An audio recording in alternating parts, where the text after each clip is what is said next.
Bloody bastard! তুই আমার বাড়িতে কেন এসেছিস? তুই ভেবেছিস তোকে দেখে সবাই ভয় পায়, আমিও ভয় পাবো? বল, আমার মার সঙ্গে তোর কিসের সম্পর্ক? তুই আমার বাবাকে খুন করে শান্তি পাসনি, আবার কেন আমাদের জীবন অশান্তির আগুনে জ্বালাতে এসেছিস? বল! অভি, চুপ! তোর মতো খুনি মাস্তানের মুখে আমার নাম উচ্চারণ করবি না। তুই আমার বাবাকে খুন করেছিস, তোকে আমি খুন করে ফেলবো। আবার কোনোদিন আমার বাড়িতে এলে তোকে জ্যান্ত কবর দেব। এই কথাটা মনে রাখিস।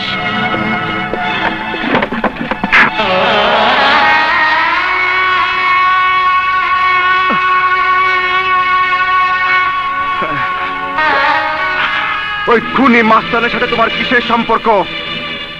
বলো, আমার জবাব দাও। ওর সাথে তোমার কোনো খারাপ সম্পর্ক আছে? ওই মাস্তানটাই তোর মামা রাজু। মামা? হ্যাঁ অভি, ওই বাবা মাস্তানি তোর বাবার হত্যাকারী, তোর মামা। মা, মা, আমি তোমাকে ভুল বুঝে, ছি ছি ছি, এ আমি কি করেছি? মা, মা, আমাকে তুমি ক্ষমা করে দাও। মা, আমাকে তুমি ক্ষমা করে দাও। আমাকে তুমি ক্ষমা করে দাও। মা, আমাকে তুমি ক্ষমা করে দাও। আমাকে তুমি... এই মানুষ,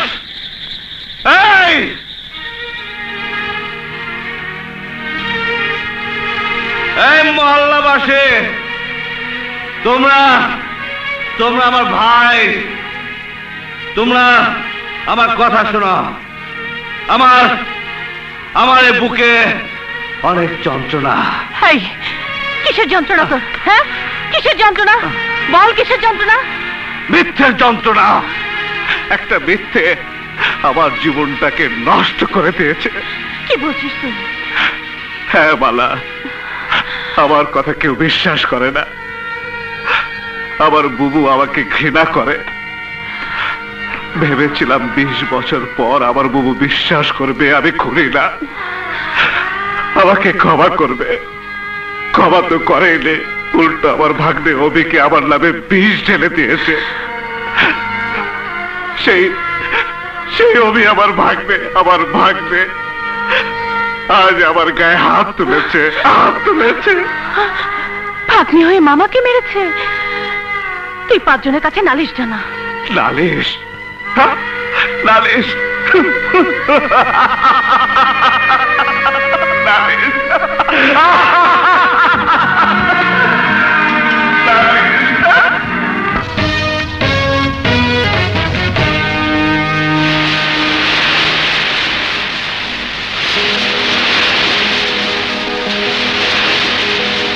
আনন্দ হইচই সবকিছু করবি।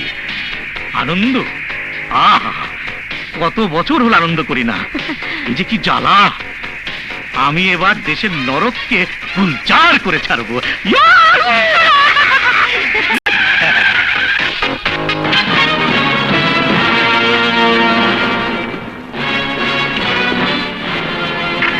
কে ওখানে? মানব চৌধুরী, মনে পড়ে আমাকে? না না, এখন আমার আনন্দ ফুর্তি ছাড়ার কিছুই মনে পড়ে না। মনে নেই একজন শ্রমিক নেতাকে মারার জন্য টাকা দিয়ে ভাড়া করতে গেছিলি গাড়ির গ্যারেজে? আমাদের মিলে শ্রমিক নেতা হাসানকে মারার জন্য। ওকে না মারলে আমার ভাই আজকে নেতা হতে পারতো না। শুয়োরের বাচ্চা, তুই আমার জীবনের অঙ্কে প্যাঁচ লাগিয়েছিলি, তুই আবার সে প্যাঁচ খুলবি? প্যাঁচ? ও বুঝেছি, টাকা লাগবে।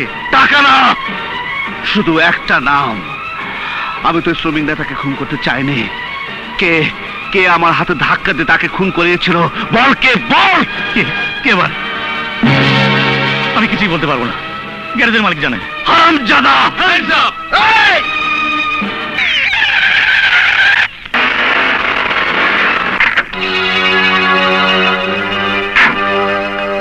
এই যে তোমাদের সবসময় একই অভ্যাস, ঘটনা ঘটে যাবার পরে আসবে। আরে একটু আগে আসলেই তো বাবা মাস্তানকে পিস্তল সহ ধরতে পারতে।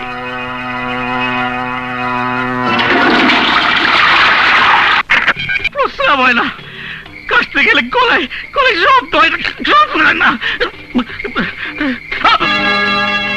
আর মাত্র 2 ঘন্টা বাকি। আমার ভয় করছে ভাইজান, আমি চলে যাবো এখান থেকে। আমি এই দেশ ছেড়ে চলে যাব, আমি এই দেশে থাকবো না। আমি তো তোকে বলেছি তোর কোনো ভয় নেই, আমি আছি। আমার উপর তোর কোনো ভরসা নেই? তুমি থাকলে কি হবে? তোমার সামনেই তোমাকে হুমকি দিয়ে গেল, তুমি তো কিছুই করতে পারলে না। তোমার মুখ যেন টেপ দিয়ে আটা ছিল। আরে মাঝে মধ্যে রাজনীতিবিদদের মুখ টেপ দিয়ে বন্ধ করে রাখতে হয়, তাতে অনেক ফায়দা। শোনো ভাইজান, আমি মুখ বন্ধ রাখতে পারবো না। আমি তোমার মতো ভুয়া রাজনীতিবিদ না। তাহলে যা, ওই বাবা মাস্তানকে আমার নাম বলে দে, যা।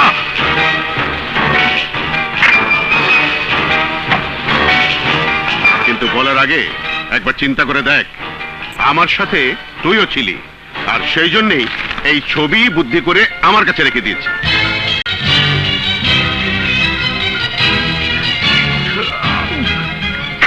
এই ছবিও দিয়ে দে, তাহলে দেশের লোক জানবে তাদের নেতা একজন খুনি। তোর বড় ভাই শরীফ চৌধুরী আসলেই খুনি। কোনো কিছু বলা বলির দরকার নেই, তার চেয়ে আমি বিদেশে চলে যাই। তুমি আমার যাওয়ার ব্যবস্থা করে দাও। আজ এই মুহূর্তে বিদেশ যাবার কোনো পথ নেই, এত তাড়াতাড়ি কিচ্ছু হবে না। হ্যালো, আমি তাহলে চিটাগাং গিয়ে আপনার মালগুলো পাঠিয়ে দিই। আমার সঙ্গে ডিসি সাহেব যাচ্ছেন। ফ্লাইটে সিট পাননি বলে আমাদের ম্যানেজ করেছেন। আমি ঠিক 2টো রওনা দেবো। আমার ভাই যাবে তোমার সঙ্গে, ও চিটাগং থাকবে, আমি পাঠিয়ে দিচ্ছি। কত আশা করে এসেছিলাম বাংলাদেশে, মেয়েদের নিয়ে ফুর্তি করব, মদ খাবো, আনন্দ করব।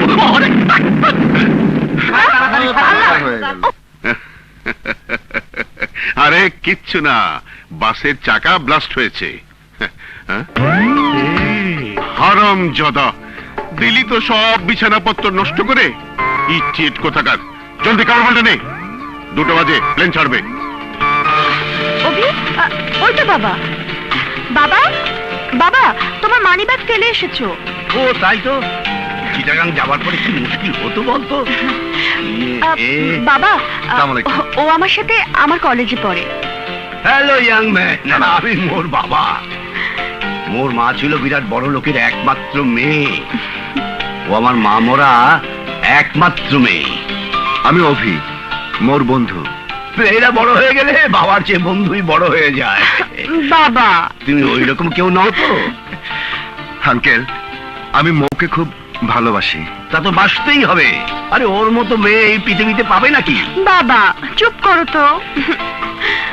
যাক, আমি চিটাগাং থেকে কালকেই ফিরবো, তখন তোমার সাথে কথা বলবো। জি আঙ্কেল। মৌ, ওকে বাড়িতে দাওয়াত কর, ওর সাথে কথাবার্তা বলে সবকিছু পাকা করে রাখি।